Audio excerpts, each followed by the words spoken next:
नमस्कार, मी मृणाली पिळणकर. तुम्ही पाहत आहात LS मराठी. पाहुयात काही महत्त्वाच्या घडामोडी. खरातचे निकटवर्तीय जितेंद्र शेळके यांचा समृद्धी महामार्गावर भीषण अपघातात मृत्यू. शिर्डीहून संभाजीनगरकडे जाताना धोत्रे गावाजवळ अपघात होऊन पती पत्नीचा मृत्यू. खरातच्या शिवनिका ट्रस्टचे शेळके उपाध्यक्ष होते अशी माहिती समोर.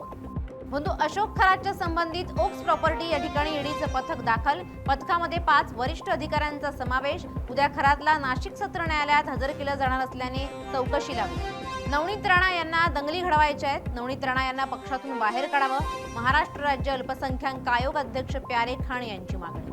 नाशिकमध्ये TCS कंपनीतील धर्मांतरण आणि लैंगिक अत्याचाराच्या विरोधात जिल्हाधिकारी कार्यालयाबाहेर बजरंग दलाचं आंदोलन. जिहादी वृत्ती थांबवावी, आंदोलकांची मागणी.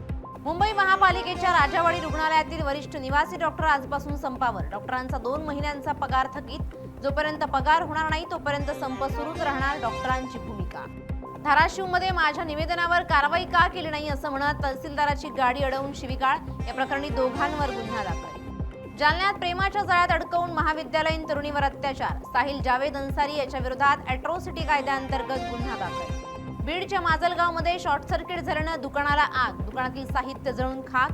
प्रसंगावधानामुळे मोठी दुर्घटना टळली. छत्रपती संभाजीनगरच्या पैठण येथील बस स्थानकात महिला आणि मुलींचे गुपचूप फोटो काढणाऱ्यावर गुन्हा दाखल. शबीर कादर शेख असं गुन्हा दाखल झालेल्या संशयिताचं नाव.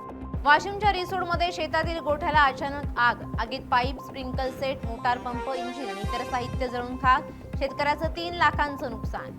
नाशिकच्या येवल्यात किरकोळ वादातून तरुणाची दगडानं ठेचून हत्या. पोलिसांनी तात्काळ शोध घेत संशयिताला घेतलं ताब्यात. आरोपीला 20 एप्रिलपर्यंत पोलीस कोठडी. या होत्या आताच्या घडीच्या काही महत्त्वाच्या बातम्या. अशाच महत्त्वाच्या बातम्यांसाठी पाहत रहा LS मराठी.